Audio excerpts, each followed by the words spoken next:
갑자기 내게 나타나준 너. 난 아무 말도 할 수가 없었지.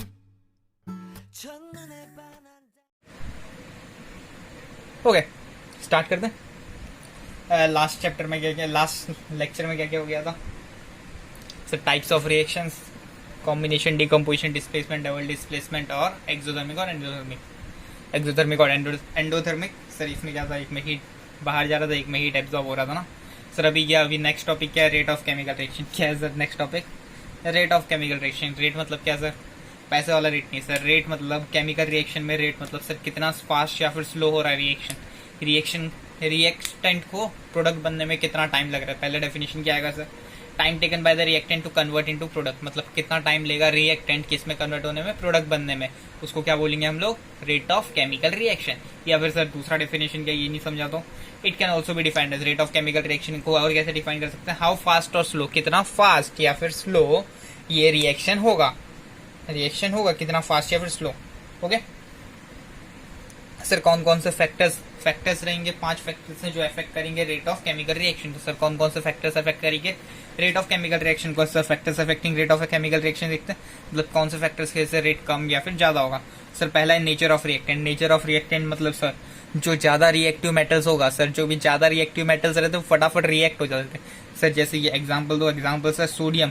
जो भी हमारा सोडियम है उसको सर हम खुले में नहीं रख सकते। वो एयर के साथ अगर उसका एक्सपोजर हुआ सो वो ऑक्सीजन के साथ रिएक्ट करेगा और खत्म हो जाएगा पूरा। ओके सो उसको सोडियम को हम लोग क्या करते हैं, कभी भी खुले में एटमोस्फेयर के इसमें रखते ही नहीं है, क्योंकि वो जस्ट सर बहुत ज्यादा फास्ट रिएक्ट होता है। वैसे सर गोल्ड, प्लेटिनियम वो सब कैसे, वो सब बहुत ज्यादा स्लो रिएक्ट होता है। इस चीज के बारे में डीप में पढ़ने वाले हम लोग मेटलर्जी चैप्टर में। सर पहला समझ लो, जो जल्दी रिएक्ट होता है, ऐसे एलिमेंट्स रहते हैं जिसका जो जल्दी रिएक्ट होता है वो फटाफट रिएक्ट हो जाएगा, उसका रेट ज्यादा रहेगा। मतलब जो एलिमेंट जल्दी रिएक्ट होता है उसका रेट फास्ट रहेगा, और जो स्लो रिएक्ट होता है उसका रेट कम रहेगा ना। ओके सर दूसरा क्या है?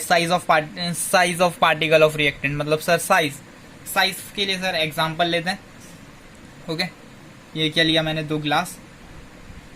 ओके सर 2 ग्लास में समझो पानी मिक्स किया, दोनों में सेम अमाउंट ऑफ वाटर, और 2 स्पून दोनों में 2 स्पून मैंने, एक में शुगर डाला, एक में नमक डाला। सर क्या कौन सा वाला जल्दी मिक्स होगा दोनों में से? सर नमक वाला जल्दी मिक्स होगा, ये हमने करके देखा है। सर क्यों नमक वाला जल्दी मिक्स होगा? सर रीजन तो होगा कुछ। हाँ सर रीजन है, क्योंकि नमक के जो पार्टिकल्स रहते हैं वो बहुत ज्यादा वो छोटे रहते हैं एज कम्पेयर टू शुगर के पार्टिकल्स बड़े रहते हैं और नमक के पार्टिकल्स छोटे रहते हैं। तो सर इससे हमें क्या समझ में आता है, अगर मेरे पार्टिकल्स छोटे होंगे तो मेरा रिएक्शन फास्ट होगा। रेट ऑफ रिएक्शन किस पे डिपेंड करेगा? साइज ऑफ पार्टिकल पे। अगर पार्टिकल का साइज छोटा है तो रिएक्शन फास्ट होगा, पार्टिकल का साइज बड़ा है तो रिएक्शन स्लो होगा। Okay sir concentration of reactant. Sir concentration मतलब क्या सर? कॉन्सेंट्रेशन मतलब होता है प्योरिटी। कॉन्सेंट्रेशन बेसिकली किसके लिए यूज करते हैं सर? एसिड्स के लिए। किसके लिए यूज करते हैं? एसिड्स के लिए सर। एसिड्स के लिए सर एसिड एक होता है कॉन्सेंट्रेटेड और एक होता है डाइल्यूट। ओके देखते हैं सर कॉन्सेंट्रेटेड और डाइल्यूट कैसे। सर अगर मैं एक्सपेरिमेंट करूं, अगर मेरा स्कूल अच्छा रहे, मेरे को लैब में जाने मिला और मैंने अगर एक्सपेरिमेंट किया सर, जैसे कि मैंने किया हुआ है वॉल्यूमेट्रिक एक्सपेरिमेंट सर, उसमें क्या होता है, उसमें अगर मैं सिप करते गया तो एसिड मेरे मुंह में चले जाता है, लेकिन मेरा मुंह जलता नहीं है। सर क्यों नहीं जलता है?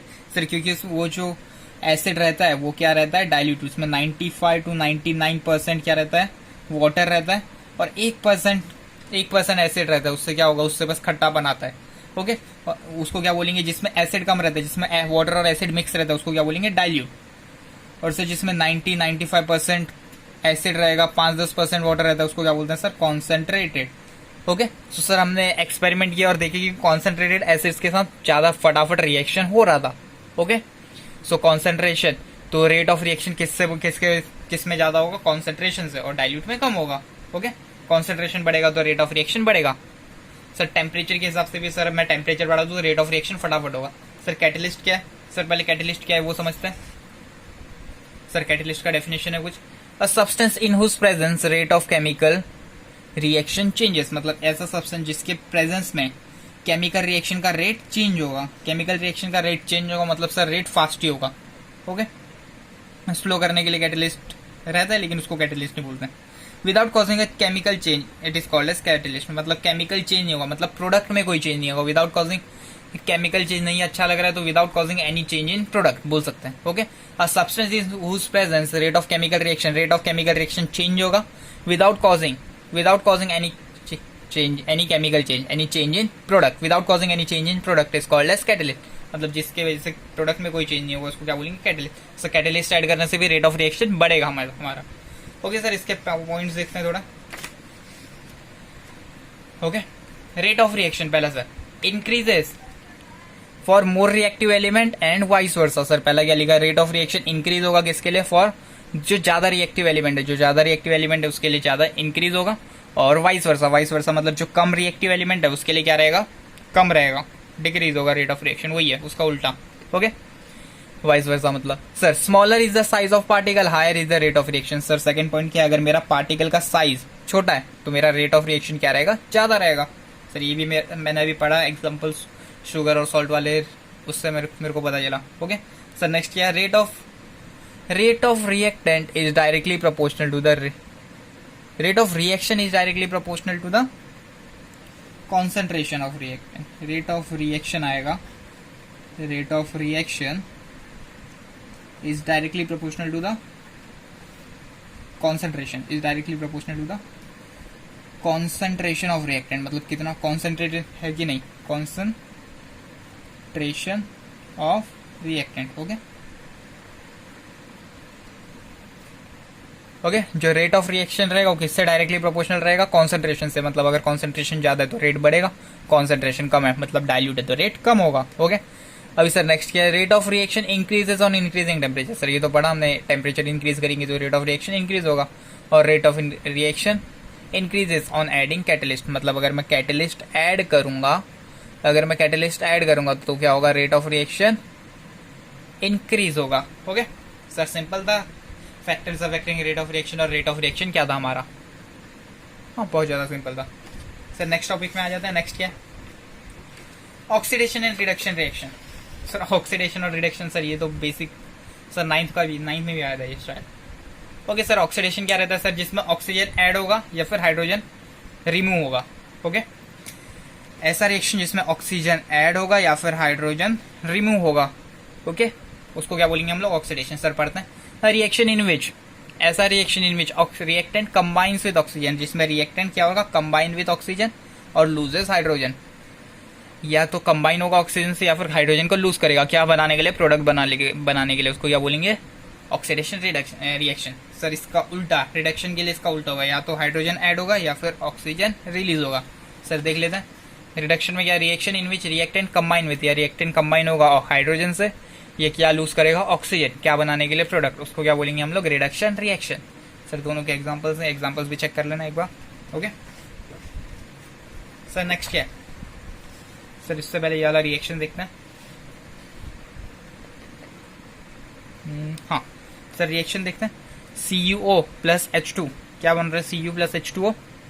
सर इसमें ऑक्सीजन, ये Cu के पास ऑक्सीजन था, यहाँ से ऑक्सीजन गायब हो गया. दिख रहा है Cu के पास अभी यहाँ पे ऑक्सीजन नहीं है. तो सर क्या हुआ, ऑक्सीजन गायब हो गया. ऑक्सीजन का रिमूवल मतलब क्या, रिडक्शन. लेकिन सर इसके बाजू वाले के पास, इसके नेबर के पास हमने देखा, जिसके बाजू में था, उसमें क्या हुआ, यहाँ पर हाइड्रोजन है लेकिन हाइड्रोजन के साथ ऑक्सीजन नहीं था. लेकिन इधर देखा तो ऑक्सीजन ऐड हो गया. तो सर यहाँ पे ऑक्सीजन ऐड हुआ मतलब क्या, ऑक्सीडेशन ना. सर ऐसा रिएक्शन जिसमें ऑक्सीडेशन और रिडक्शन साथ में हो रहा है उसको क्या बोलेंगे हम लोग, सर रेडॉक्स. क्या बोलेंगे, रेडॉक्स. ओके सर, रेडॉक्स का डेफिनेशन क्या रहेगा sir, the reaction in which, ऐसा reaction in which oxidation and reduction takes place simultaneously. ऐसा रिएक्शन जिसमें ऑक्सीडेशन और रिडक्शन साथ में हो रहा है उसको क्या बोल रहे हैं हम लोग, रेडॉक्स रिएक्शन. ओके सर, अभी रेडॉक्स रिएक्शन में और क्या, रेडॉक्स मतलब क्या, रिडक्शन प्लस ऑक्सीडेशन, ये दोनों को प्लस कर दिया तो रेडॉक्स बन गया. मतलब सर और क्या, रेडॉक्स रिएक्शन में जो रेड रहता है RED, रेडॉक्स वाला, वो किसके लिए स्टैंड कर रहा है, रिडक्शन. और जो ऑक्स है वो किसके लिए स्टैंड, वो किसके लिए है, ऑक्सीडेशन. ओके सर, नेक्स्ट है कोरोजन. ओके सर, कोरोजन क्या होता है सर, मैंने देखा है लोहे में जंग लग जाता है सर, उसी को बोलते हैं कोरोजन. तो सर कैसे होता है ये पहले समझते हैं सर. जो भी मेटल्स है, ओके सर, मेटल्स है, ओके, और जो एटमोस्फियर है, एटमोस्फियर में ऑक्सीजन भी है ना. तो मेटल्स रिएक्ट होगा ऑक्सीजन के साथ, मेटल्स धीरे धीरे कह रहा हूँ, मतलब बहुत ज़्यादा फटाफट नहीं, मतलब सोडियम जैसा मेटल नहीं है, वो बहुत स्लो होता है, मतलब मॉडरेट स्पीड में होता है, स्लो भी नहीं। तो ऐसे रिएक्ट हो रहा है कुछ साल में, 5 साल 10 साल में, वो क्या हो जाएगा, ऑक्सीजन के साथ रिएक्ट होते रहेगा और क्या बना रहेगा, मेटल का ऑक्साइड। क्या बना देगा, मेटल ऑक्सीजन के साथ रिएक्ट होगा और क्या बनाएगा, मेटल ऑक्साइड। सर ये रिएक्शन भी बाद में पढ़ेंगे हम लोग, अभी बस समझो, मेटल रिएक्ट होगा ऑक्सीजन के साथ, मेटल ऑक्साइड बना देगा ना। और ये जो मेटल ऑक्साइड बन गया, ये स्टार्टिंग के लेयर में हो जाएगा मेटल के, और इसके वजह से क्या होगा, मेटल खराब होगा। इसी को क्या बोलेंगे हम लोग, मेटल्स का कोरोजन। देखते हैं फिर, due to various component of atmosphere, बोल रहा है एटमोस्फियर में बहुत सारे कंपोनेंट। सर बेसिकली कौन कौन से कंपोनेंट होता है सर, एक मॉइस्चर रहता है और एक oxygen. Oxidation of metal takes place. Sir क्यों ऑक्सीडेशन, मतलब ऑक्सीजन चाहिए, या तो H2O में होगा या फिर ऑक्सीजन में, O में, O2 में।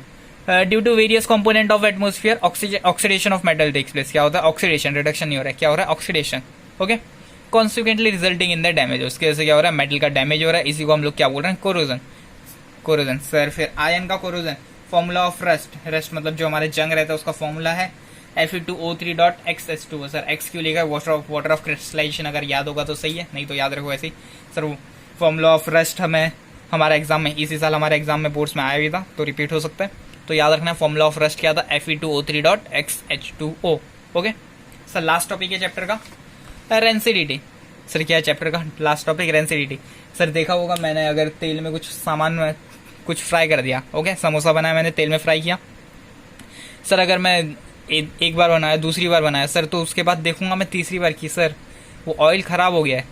सर वैसे ही जो खराब हो जाता है ऑयल, उसी में से सर, और उसका स्मेल्स गंदा आने लगता है सर, वो दिखने में गंदा लग जाता है सर, उसी को बोलते हैं रेंसिडिटी। सर एक बार वापस से पढ़ लेते क्या है rancidity. When we use old और लेफ्ट ओवर कुकिंग ऑयल, मतलब मैंने जब, या फिर पुराना या फिर जो बचा हुआ है ऑयल, कुकिंग ऑयल को यूज किया फॉर मेकिंग फूड स्टफ, अगर खाने का कुछ सामान बनाने के लिए, it is found to have fall out, जो खाना बनाया उसमें स्मेल आएगी गंदी, उसी को क्या बोलेंगे, इज कॉल्ड एज रेंसिडिटी, उसी को बोलते हैं हम लोग रेंसिडिटी। सर खत्म चैप्टर, सर चैप्टर्स खत्म हो गया, बस थोड़े सर बेसिक्स, थोड़े पार्ट्स बच गए सर, वो कर लेंगे, हमें लाइव लेक्चर्स में करना पड़ेगा, क्योंकि 90% 90 to 95% चैप्टर खत्म हो गया, MCQs के थोड़े क्वेश्चंस बचे हुए बस। Okay bye.